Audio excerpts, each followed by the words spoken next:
حضرت شاہ عبدالعزیز صاحب محدث دہلوی علیہ الرحمہ دلی میں رہتے تھے. ان کے پاس لوگ اس زمانے میں بخارا سے، سمرقند سے، کونے کونوں سے اپنی اصلاح کے لیے آتے تھے. شاہ ولی اللہ صاحب رحمہ اللہ خاندان سے ہے. بہت دور دراز علاقے سے دو مریدین ان کی خدمت میں آئے، آ کر قیام پذیر ہوئے. ایک دن حضرت چھپ کر ان کی نگرانی کر رہے تھے تو دیکھا وہ دونوں مریدی مسجد کے وضو خانے کے پاس بیٹھے ہوئے بات کر رہے تھے.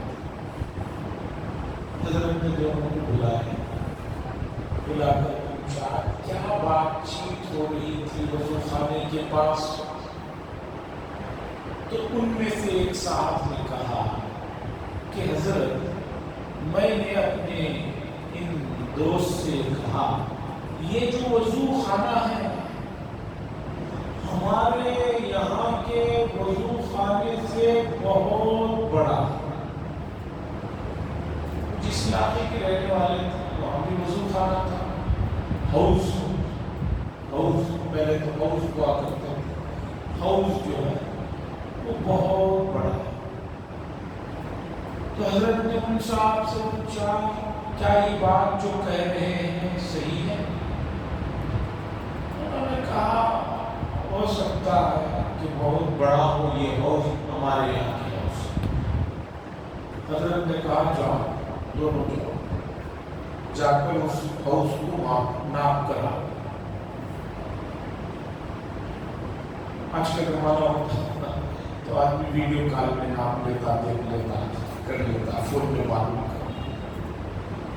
1 مہینے کا سفر کر کے دونوں حضرات پھر واپس آئے اپنے علاقے ایران میں کہیں کے رہنے وہاں کا ہاؤس ناپا. پھر دونوں واپس آئے. طلب اتنی صادق تھی لوگ اپنے آپ کو بنانے کے لیے، سدھارنے کے لیے اس طرح کی محنتیں پہلے کیا کرتے تھے. اب تو عالم یہ ہو گیا ہے کسی کو کوئی بات بہت نرمی سے محبت سے بھی بتاؤ دھڑک جاتے ہیں. مثال کے طور پر مسجد میں کبھی پیچھے سنت پڑھتے ہوئے سامنے کوئی سنت پڑھ رہے ہوتے ہیں اور معلوم ہے کہ جنس پینٹ پہنے ہوئے رہتے ہیں، کمر 40 رہتی ہے، 36 یا 38 کی لے لیتے ہیں. جب سجدے میں جاتے ہیں جسم پورا نظر آ رہا ہے، سطر نظر آ رہا ہے. تو میں نے ایک صاحب بہت نرمی اس کی کان میں آہستہ سلام کر کے کہا کہ میری نظر پڑ گئی، سطر آپ کا کھلا ہوا ہے، نماز نہیں.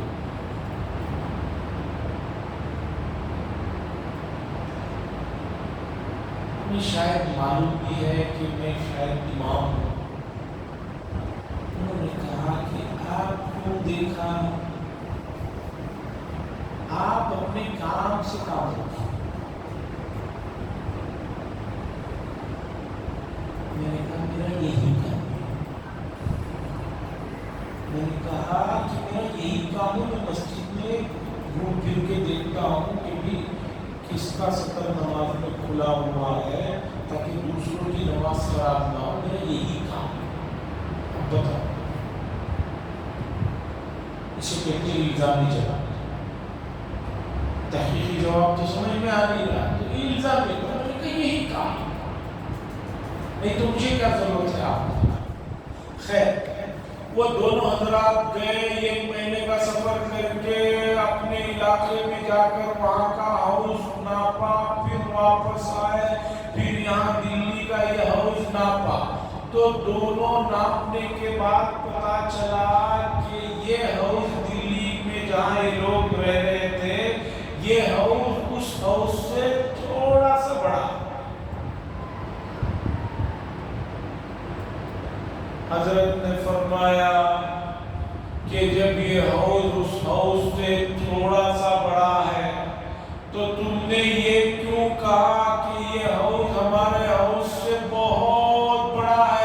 لفظ بہت جو تم نے استعمال کیا، ابھی تک تمہارے مزاج میں فضول چیزوں سے جو ہے نکلنے کا کوئی مادہ نہیں پیدا ہوا ہے، اس لیے تم ہمارے یہاں نہیں رہ سکتے، واپس چلے۔ ایک لفظ پر کہا، یہ فضول لفظ تھا، یہ لغویات میں شمار ہوتا ہے، اور تم سدھرنے آئے ہو تو ہم تمہیں سدھار نہیں سکتے، واپس چلے جاؤ۔ عزیزاً گرامی، ایک لفظ آپ کہہ رہے ہیں، ایک لفظ کیا بڑا ہے؟ کرامن کاتبین سے پوچھئے میدان محشر میں ایک ایک لفظ کی کیا قیمت چکانی پڑے گی آدمی کو۔ حدیث میں آتا ہے بعض مرتبہ آدمی ایک لفظ کی وجہ سے جنت سے جہنم کی طرف آ جاتا ہے۔ اسی لیے حدیث میں آیا ہے کوئی آدمی کسی کو ہنسانے کے لیے بھی ایسی ہی کسی کا کوئی نقصان نہیں ہو رہا ہے، جھوٹی بات کہہ کر ہنسا رہا ہے تو یہ بھی گناہ کبیرہ ہے۔ جھوٹ تو ہے ہی گناہ کبیرہ۔ یہاں یہ جو آدمی جھوٹ بول رہا ہے اس سے کسی کا نقصان نہیں ہے، لیکن ایسے ہی لوگوں کو ہنسانے کے لیے باتوں میں کوئی بات ایسی کر رہا ہے، یہ بھی گناہ کبیرہ ہے۔ تو اندازہ لگائیے کہ شریعت آپ کو فضول چیزوں سے کیوں روکنا چاہتی ہے؟ تاکہ وقت کی آپ قدر کریں۔ آج میرے ایک دوست نے ایک چیز مکہ المکرمہ سے مجھ سے شیئر کی، بہت دیر سے میں چاہ رہا ہوں اس چیز کو آپ کو شیئر کروں۔ میرے ایک ساتھی رہتے ہیں مکہ المکرمہ میں، ریسرچ کر رہے ہیں حدیث کی کتابوں پر۔